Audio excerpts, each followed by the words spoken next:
Welcome to our health podcast. आज हम बात करेंगे एक ऐसे ऑर्गन के बारे में जो हमारी बॉडी का ना सिर्फ बॉस है बल्कि एक साइलेंट वॉरियर भी है, हमारा लिवर। हमारे साथ हैं doctor Manoj Gupta from PSRI hospital, liver specialist, जो हमें लिवर हेल्थ के सीक्रेट्स शेयर करेंगे।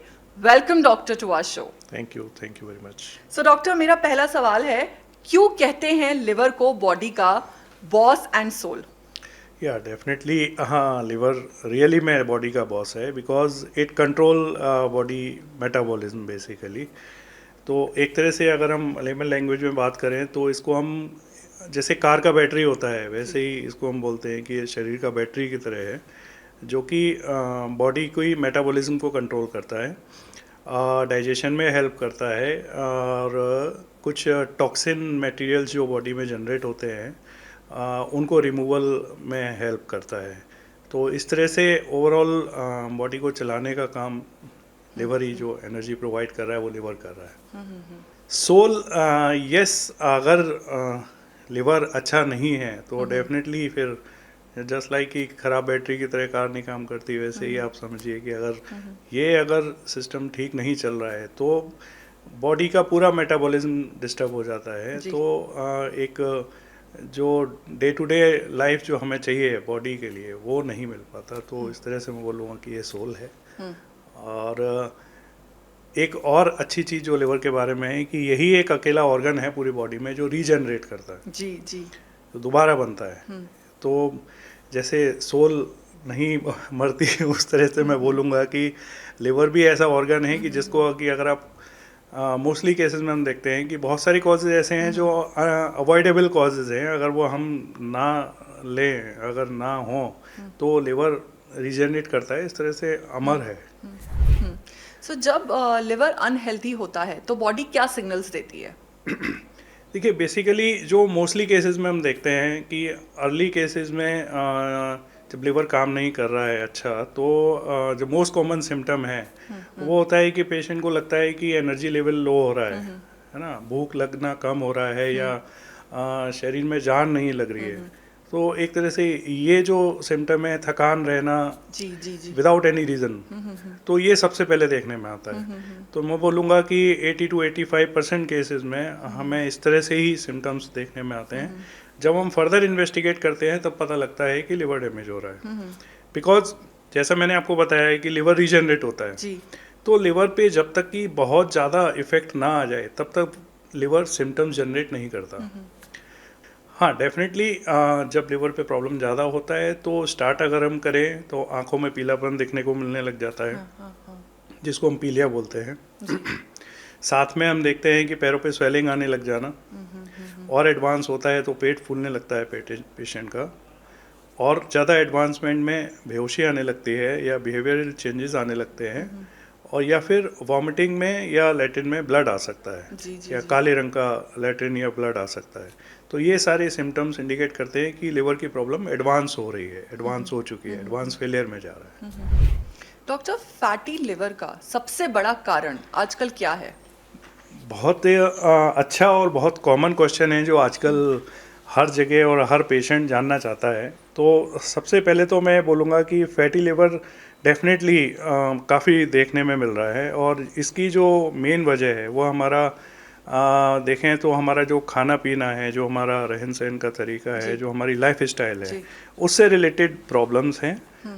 हमारी एक्टिविटी कम हो जाना, हमारी जो डाइट है जिसमें कि अनहेल्दी फूड और जंक फूड का सेवन का बढ़ जाना, और या फिर मैं देखूं तो कुछ लोग जैसे कुछ टॉक्सिन सब्सटेंसेस का जो एब्यूज़ करते हैं, लाइक अल्कोहल है, शराब का सेवन ज़्यादा होना है, इससे फैटी लिवर बढ़ता है। और कुछ अगर हम देखें तो जो कुछ मेटाबॉलिक डिसऑर्डर बॉडी में हैं जिनकी वजह से फैटी लिवर होता है, जैसे कि हम देखें मोटापा होना, या फिर डायबिटीज़ का होना, या फिर प्रोलॉन्ग हाइपरटेंशन चल रहा है, या किसी को थायराइड का प्रॉब्लम है, तो इन सब मेटाबॉलिक डिसऑर्डर में भी फैटी लिवर होता है। फैटी लिवर का डायबिटीज़ और कोलेस्ट्रॉल से क्या कनेक्शन है? हाँ, डेफ़िनेटली देखिए ये जो मेटाबॉलिक डिसऑर्डर्स हैं, इनका जो लिवर की मेटाबॉलिज़्म पे इफ़ेक्ट आता है। बेसिकली लिवर जो मेटाबॉलिज़्म को कंट्रोल करता है, जो हमारा शुगर, प्रोटीन और फैट को डाइजेशन में हेल्प करता है। तो जब लिवर पे इफ़ेक्ट आ रहा होता है इनकी डायबिटीज़ की वजह से, तो ये जो मेटाबॉलिज़्म है वो डिस्टर्ब हो जाता है। इसकी वजह से बॉडी में कोलेस्ट्रॉल डिपोजिशन स्टार्ट हो जाता है और लिवर पे भी इफ़ेक्ट आने लगता है। लिवर की सेल्स के जो वर्क है उस पे इफ़ेक्ट आने लगता है। तो इस तरह से पेशेंट को धीरे धीरे प्रॉब्लम होता है। सो डायबिटीज और ओबिसिटी मिलकर लिवर हेल्थ को कैसे इम्पैक्ट करता है? हाँ, डेफ़िनेटली ये ऐसे फैक्टर्स हैं जिसमें कि जो मैं बोलूँ कि 2 प्लस 3 5 नहीं होगा, ये मल्टीप्लाई करेगा, इर्रिस्पेक्टिव मल्टीप्लाई करेगा। कि अगर किसी को ओबेसिटी भी है और डायबिटीज़ भी है, दोनों का ही इफ़ेक्ट लिवर पे आता है। इसमें होता है क्या है कि जो फैट का मेटाबॉलिज्म है वो डिस्टर्ब होने लग जाता है और फैट का डिपोजिशन लिवर की सेल्स में होने लगता है।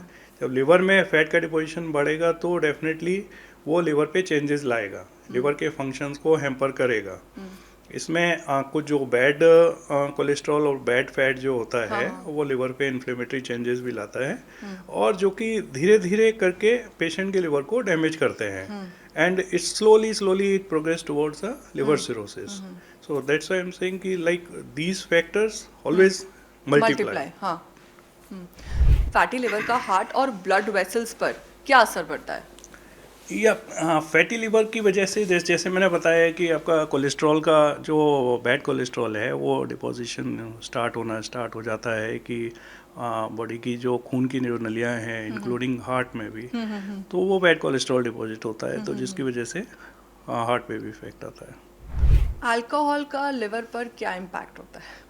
हाँ, अल्कोहल ये कॉमन सवाल है, इट्स अ वेरी सबको कॉमन। जानना है। देखिए as a liver specialist I won't suggest कि कोई भी अमाउंट सेफ है, ऐसी कोई सेफ लिमिट नहीं होती, बट डेफिनेटली अल्कोहल जो है थोड़ा सा ना मेटाबॉलिक एनहांसर बोलेंगे कि जिससे बॉडी का मेटाबॉलिज्म बढ़ता है।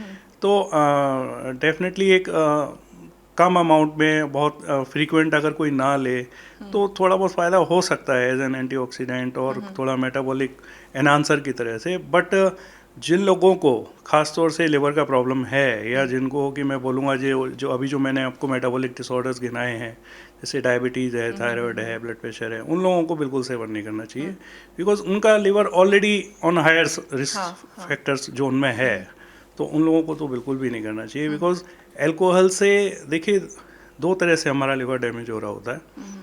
एक होता है एक्यूट हेपेटाइटिस फेज में, जिसमें कि अगर हम ज़्यादा अमाउंट एक साथ ले रहे हैं और शॉर्ट ड्यूरेशन के इंटरवल में ले रहे हैं तो उसका लिवर पर इम्पैक्ट एकदम से आता है, जिसको हम बोलते हैं एक्यूट स्टेटो हेपेटाइटिस फेज।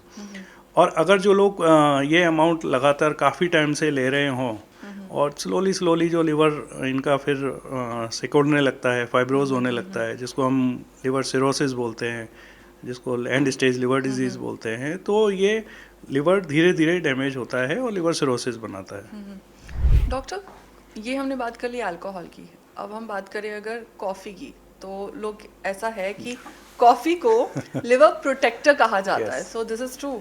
हाँ, डेफिनेटली कॉफ़ी और चाय दोनों इनफैक्ट इनमें क्या होता है कि एंटीऑक्सीडेंट्स की मात्रा काफ़ी अच्छी होती है, तो ये थोड़ा सा लिवर क्या बाकी ऑर्गन्स को भी प्रोटेक्ट करने में हेल्प करते हैं। बट अगेन कि एक्सेस इज़ ऑलवेज बैड, है ना, कि किसी भी चीज़ का ज़्यादा सेवन अच्छा नहीं होता है।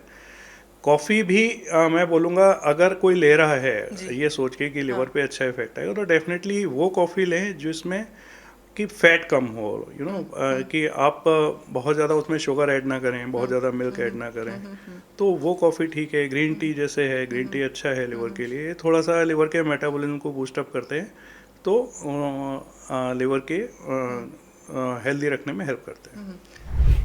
लैक ऑफ स्लीप और स्ट्रेस का लिवर पर क्या इफेक्ट पड़ता है? या lack of sleep and stress usually it affect your daily lifestyle, not only liver, बाकी के ऑर्गन्स पे भी इफेक्ट आएगा। बिकॉज अगर आपका सीडेंटरी लाइफ स्टाइल है तो बॉडी का मेटाबॉलिज्म भी उसके अकॉर्डिंगली स्लो हो जाता है। तो लैक ऑफ एक्सरसाइज से और लैक ऑफ वर्क से ये जो जैसे इनएक्टिविटी से हमारा मेटाबॉलिज्म अगर स्लो हो जाएगा तो बॉडी में ओबेसिटी बढ़ने लगेगी, आपकी एनर्जी लेवल डाउन हो जाएंगे, तो हर ऑर्गन पे इफेक्ट आएगा। अगर आप खराटे मारते हैं तो इसका मतलब ये है कि आपका लिवर खराब है, सो इज दिस ट्रू? हाँ, to some extent I won't say कि सारे ही कराटे मारने वालों के लिवर खराब है, ऐसा नहीं है।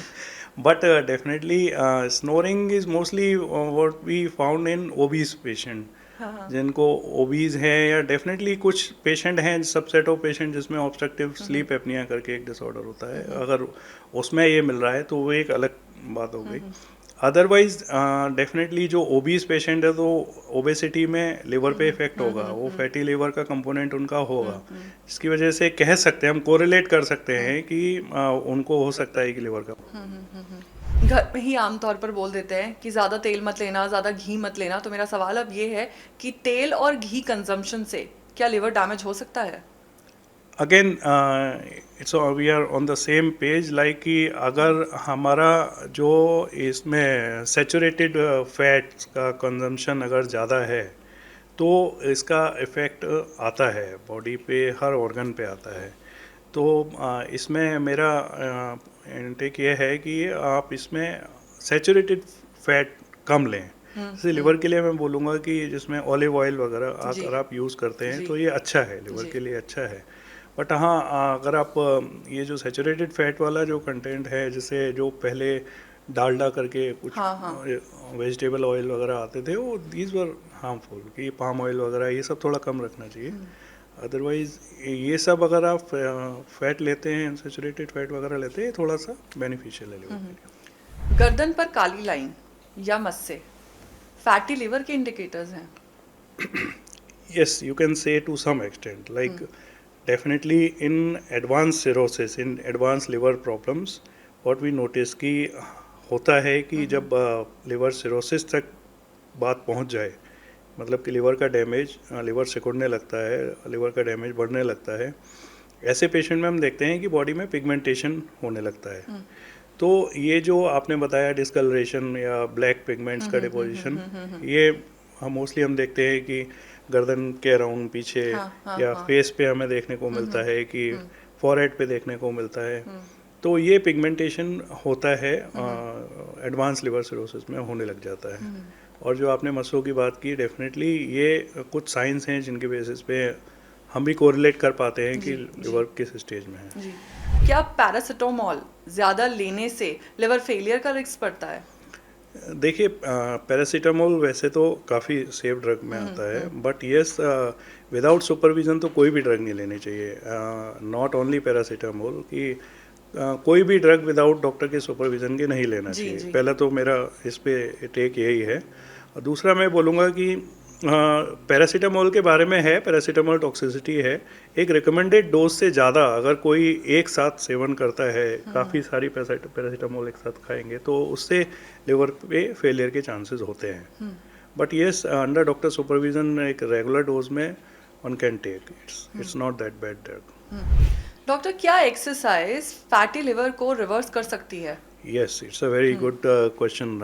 रादर मैं कुछ अगर आपको फैटी लिवर प्रिवेंशन के बारे में बताऊं, तो मैं भी उन पेशेंट को सबसे पहले यही बोलता हूं कि आपको अपना डाइटरी और लाइफ स्टाइल मॉडिफिकेशन करना है। तो डाइटरी चेंजेस की बात हम आगे करें। लाइफ स्टाइल में डेफिनेटली कि अगर आप अपनी एक्सरसाइजेस बढ़ाते हैं तो बॉडी का मेटाबॉलिज्म बढ़ाएंगे, तो इससे वेट रिडक्शन अगर होता है तो लिवर भी बेटर होगा।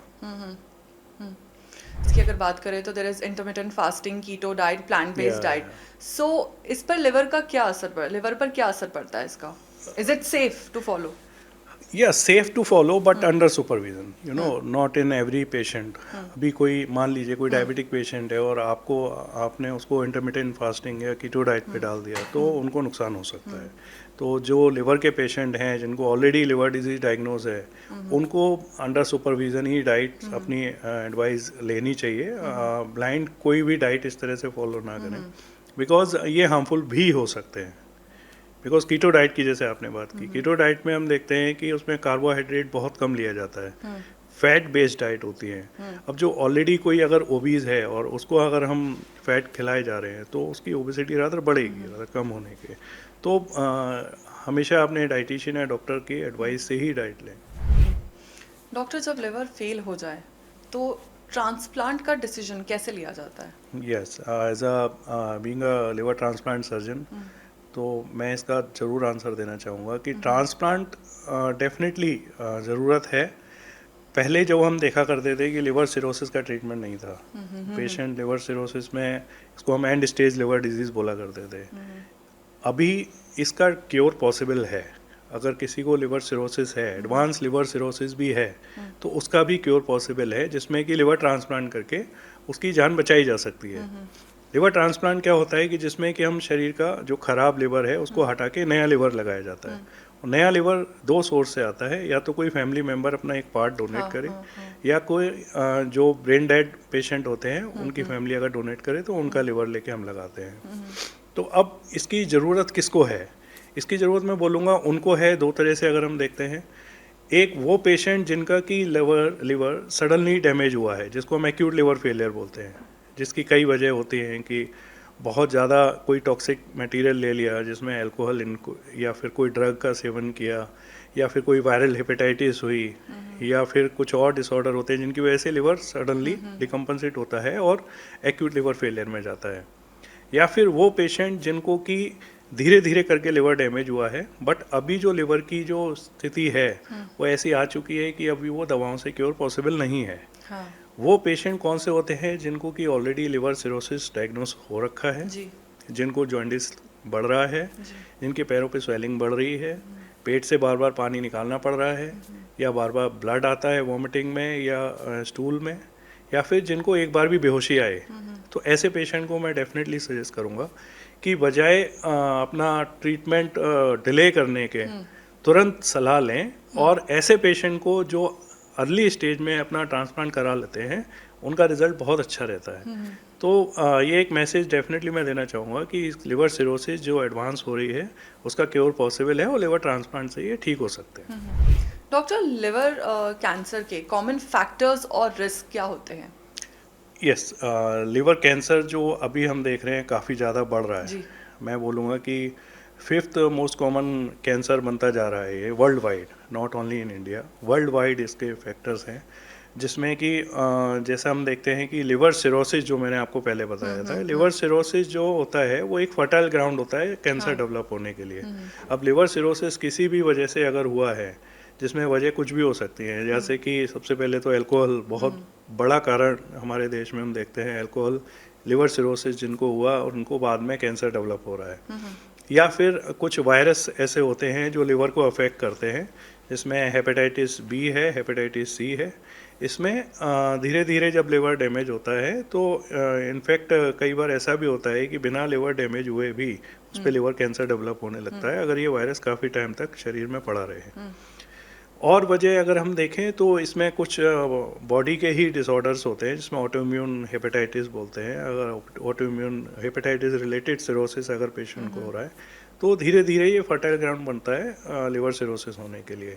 इनफैक्ट जो आपने इससे पहले पूछा था नैश, NAFLD जो पूछा था आपने, या फैटी लिवर, फैटी लिवर के केसेस में भी जो बहुत प्रोलॉन्ग टाइम तक चलते हैं, उनमें भी हमने देखा है कि वो एक लिवर कैंसर डेवलप होने के उनमें चांसेस बढ़ते हैं। डॉक्टर, अगर फैमिली हिस्ट्री हो तो लिवर को हेल्दी कैसे रखें? हाँ, ये अच्छा क्वेश्चन है, और इसमें मैं ये बोलूँगा कि उनको बिल्कुल कॉशियस रहना चाहिए और अपना रेगुलर बेसिस पर अपना चेकअप कराते रहें, अपने सिम्टम्स पर नज़र रखें। जैसा मैंने बताया है कि जब भी आपको लगे कि कोई अलार्मिंग सिम्टम आ रहा है तो तुरंत डॉक्टर से सलाह लें।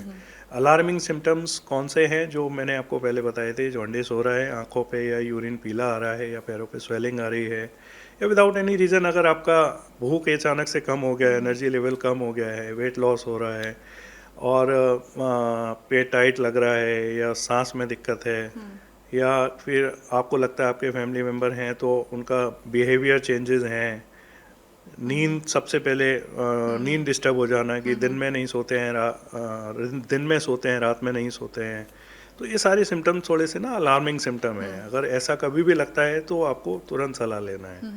दूसरा मैं बोलूँगा कि रेगुलर जिनको कि अगर ऐसी प्रॉब्लम है तो वो रेगुलर बेसिस पे अपना चेकअप कराते रहें। हाँ, या फिर जिनको हेपेटाइटिस है, जैसे वायरल हेपेटाइटिस है, हेपेटाइटिस बी या हेपेटाइटिस सी है, तो इसका ट्रीटमेंट लें और इस पर नज़र रखें।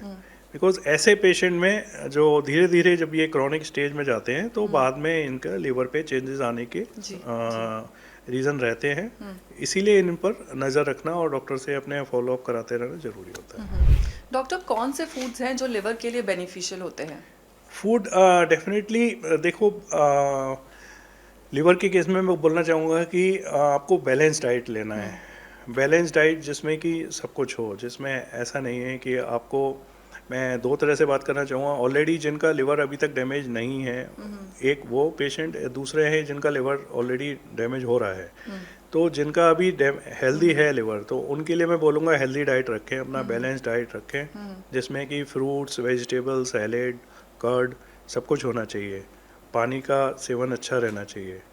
बट एक तरफ दूसरे पेशेंट जिनका कि लिवर ऑलरेडी डैमेज हो रहा है, जिनको कि लिवर सिरोसिस की तरफ जो जा चुके हैं, उनके लिए हमें डाइट मॉडिफाई करने की ज़रूरत होती है।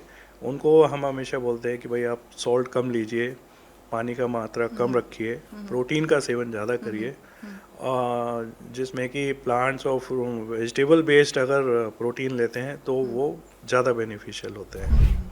प्रोटीन सप्लीमेंट्स और स्टेरॉइड्स लिवर को के लिए कैसे हार्मफुल होता है? It's a very big problem in our society. Like we are seeing कि अनसुपरवाइज जिस तरह से ये जो प्रोटीन और स्टेरॉइड्स वगैरह का सेवन होता है। और स्टेरॉइड भी ऐसा नहीं है कि, मैं बोलूँगा इसमें दो तरह से स्टेरॉइड होते हैं। एक होते हैं कि कुछ अगर आप ओरल मेडिकेशन या इंजेक्शन की फॉर्म में ले रहे हैं, दूसरे कुछ स्टेरॉइड ऐसे भी होते हैं जो लोग कुछ हर्बल मेडिकेशन खा रहे होते हैं। हर्बल मेडिकेशंस में भी, जिसको हम बोलते हैं फाइटो स्टेरॉइड, उनमें भी स्टेरॉइड होता है, ऐसा नहीं है उनमें स्टेरॉइड नहीं होता। वो फाइटो स्टेरॉइड की फॉर्म में होता है, प्लांट बेस्ड स्टेरॉइड होता है। तो वो लिवर को बहुत डैमेज करता है। ऐसे में कई पेशेंट जो हमारे पास ऐसे आते हैं जिनको कि इनके सेवन की वजह से ही लिवर पे प्रॉब्लम हुआ और लिवर डैमेज तक हुए हैं। कुछ पेशेंट हमने ऐसे भी देखे हैं जिनमें कि लिवर ट्रांसप्लांट तक करना पड़ा है। अनसुपरवाइज ये जो मेडिकेशन यूज़ करते हैं, इनकी वजह से बहुत नुकसान होता है। डॉक्टर, वायरल इन्फेक्शन जैसे हेपेटाइटिस है, तो इसको प्रिवेंट करने का बेस्ट वे क्या है? बस यस, वायरल हेपेटाइटिस, पहले हम ये जानें इससे पहले कि वायरल हेपेटाइटिस किस तरह के हैं और कैसे फैलते हैं। तो इसमें कुछ वायरस हैं, जैसे हेपेटाइटिस ए और हेपेटाइटिस ई जो है, इसका जो रूट ऑफ ट्रांसमिशन होता है वो फीको ओरल रूट से होता है। दैट मीन्स कि ये खाने के जरिए या पानी के जरिए जो इन्फेक्टेड होते हैं उसके जरिए फैलता है। यूजली आपने देखा होगा हेपेटाइटिस ए या ई का आउटब्रेक एकदम से होता है कि पता लगा कहीं किसी हॉस्टल में गंदा पानी अगर टैंक में है और वो सबने पिया तो सबको हेपेटाइटिस ए हो जाता है। तो इस तरह से ये फैलता है। दूसरा है hepatitis B and hepatitis C. इसका जो ट्रांसमिशन है वो यूजली ब्लड के थ्रू होता है या फिर ये सेक्सुअली ट्रांसमिटेड डिजीज़ में आते हैं, जिसमें कि प्रोटेक्टेड सेक्स करने से भी ये हेपेटाइटिस बी और सी फैलते हैं। तो प्रिवेंशन कैसे करेंगे कि अगर आप ये सब चीज़ें इनका ध्यान रखें कि आप खाने पीने का ध्यान रखें, प्रोटेक्शन यूज़ करें। और कुछ जैसे वायरस, जैसे हेपेटाइटिस बी है, हेपेटाइटिस ए है, इसकी वैक्सीन अवेलेबल है। हेपेटाइटिस बी की वैक्सीन तो सबको लगवानी चाहिए, इट्स अ प्रिवेंटेबल डिजीज़। तो सब लोगों को अपना हेपेटाइटिस बी चेक करना चाहिए, जिसको नहीं है उसको ये वैक्सीन ज़रूर ले लेना चाहिए।